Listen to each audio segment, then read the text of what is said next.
Hey everyone, मैं वर्तिका स्वागत करती हूँ अपने चैनल पे। आई होप आप सब अच्छे होंगे। तो ये केवीएस पेडागोजी का 4th यूनिट है, स्कूल ऑर्गेनाइजेशन एंड लीडरशिप।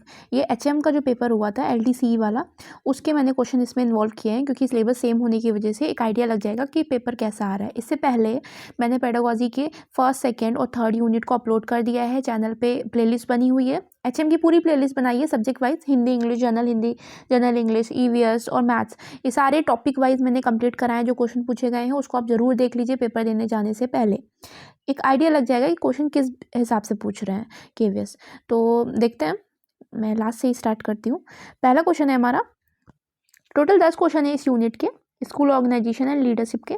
पहला है कि अभिभावक शिक्षण मंचों की सर्वाधिक उपयोगिता क्या है, यानी कि जो गार्जियन का जो शिक्षण मंच होता है उसकी उपयोगिता, उसका क्या फ़ायदा होता है। तो उसका फ़ायदा ये होता है कि विद्यार्थियों के अधिगम की गुणवत्ता में वृद्धि होती है, कि जो बच्चों का जो लर्निंग है वो बहुत अच्छे तरीके से उसमें इंक्रीमेंट हो पाता है। नेक्स्ट है सेज ऑन द स्टेज, यानी कि मंच पर संत। अगर एक अध्यापक के लिए ये यूज़ हुआ है तो ये क्या दर्शाता है, तो ये एक विशेषज्ञ के रूप में, एक्सपर्ट के रूप में, एक्सप्लेनर को दिखाता है वो, ठीक है, कि एक्सप्लेनर है वो। और नेक्स्ट क्वेश्चन है कि राष्ट्रीय उपलब्धि सर्वेक्षण 2021, यानी कि नेशनल अचीवमेंट सर्वे किसके द्वारा किया गया था, तो एनसीईआरटी द्वारा किया गया था, एनसीईआरटी द्वारा किया गया था। नेक्स्ट क्वेश्चन है कि क्लास 8 की समय सारणी में, टाइम टेबल में गणित के लिए कौन सा क्लास, ये क्लास की बात की जा रही है, कौन सा क्लास सबसे सही रहेगा। तो गणित के लिए आपका 2nd क्लास जो होता है, कहाँ गया, 4th वाला, ठीक है। तो ये क्लास एकदम परफेक्ट होता है गणित पढ़ाने के लिए। Now the next question is, निम्नलिखित में से किसके अनुसार विद्यालय विकास योजना, बहुत इंपॉर्टेंट क्वेश्चन है, स्कूल डेवलपमेंट प्लान अनिवार्य है। तो स्कूल डेवलपमेंट प्लान, मैंने जो आरटीई की वीडियो डाली है चैनल पे, पूरा कंप्लीट आरटीई टॉपिक कंप्लीट करा दिया है।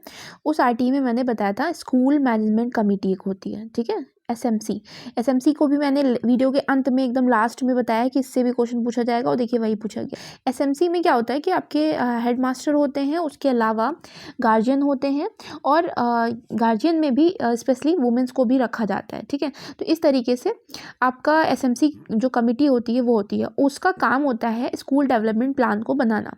तो स्कूल डेवलपमेंट प्लान किसके अनुसार अनिवार्य है, आरटीई एक्ट 2009। आरटीई एक्ट 2009, अब आप कमेंट करके बताइएगा कि आरटीई एक्ट 2009 कब लागू हुआ था पूरे देश में। मैंने उस वीडियो में बताया है, और पूरी वीडियो लिंक में, डिस्क्रिप्शन में लिंक रहेगा, आप देख लीजिएगा, क्योंकि यहाँ से क्वेश्चन कंफर्म आना है। नेक्स्ट क्वेश्चन है, अब इसमें काफ़ी बड़े बड़े क्वेश्चन पूछे गए हैं कि एक्चुअली हिंदी बहुत ही जो है शुद्ध रहती है, तो थोड़ा सा इंग्लिश देखना पड़ता है मुझे समझाने के लिए। एक्चुअली एक विद्यालय प्रधानाचार्य शिक्षकों को अपने स्वयं के शैक्षणिक सिद्धांतों को बनाने की स्वतंत्रता देते हैं। मतलब एक हेड मास्टर है, वो टीचर्स को ये कहता है कि आप खुद के आप शैक्षणिक सिद्धांत या थ्योरीज बना सकते हो पढ़ाने के लिए, जैसा कि वे शिक्षक कक्षा की बातचीत के बारे में वर्णन, विश्लेषण और अनुमान लगाते हैं।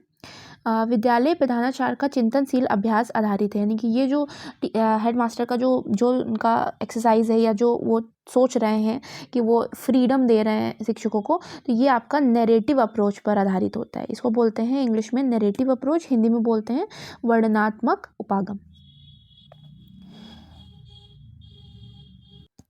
अब नेक्स्ट क्वेश्चन है कि एक विद्यालय परिदृश्य में निम्नलिखित को पढ़िए।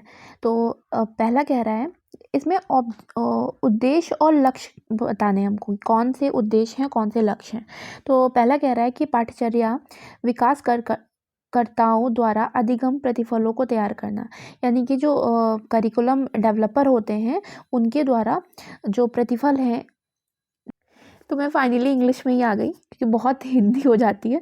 क्वेश्चन था कि framing of learning outcome by curriculum developer, जो पाठ्यचर्या बनाने वाले होते हैं उनके द्वारा लर्निंग आउटकम्स को डेवलप करना, कि क्या हमको सीखने से क्या हमको फाइनली आउटकम मिलेगा, ठीक है। और सेकेंड है सिलेबस कंप्लीशन बाय टीचर, एक ये हो गया। तो देखिए ये दोनों क्या है, ऑब्जेक्टिव है, ये दोनों क्या है, ऑब्जेक्टिव है, और लास्ट के जो दोनों हैं वो लक्ष्य हैं, यानी कि एम है एजुकेशन के। In classroom teaching should be based on the real life example, और knowledge constructed by the student should support them in social adjustment, यानी कि जो भी वो ज्ञान का निर्माण करेंगे वो उनके सोशल कंटेक्स्ट में यूज़ होना चाहिए। और कैसे पता चला कि ये एम है और कैसे ये उद्देश्य है, तो देखिए एम में ऑब्जेक्टिव आपका इन्वॉल्व होता है, ठीक है। एम को पाने के लिए आप प्रयास करते हो और ऑब्जेक्ट लगातार प्रयास किए जाते हैं इसके लिए, ठीक है, और एम को पाने में ही ऑब्जेक्टिव इन्वॉल्व होता है। तो इसीलिए आप देख सकते हैं अगर एम देखेंगे तो हमारा ये एम है कि बच्चे ऐसा पढ़ाई करे, ऐसा ज्ञान का निर्माण करे कि आगे जाके वो सीख सके, और उसको करने के लिए आपका लर्निंग आउटकम अच्छा होना चाहिए, सिलेबस कंप्लीट होना चाहिए। इसीलिए हम कहेंगे कि आपका ए और बी क्या था, ऑब्जेक्टिव था, और सी और डी आपका एम था। क्लियर।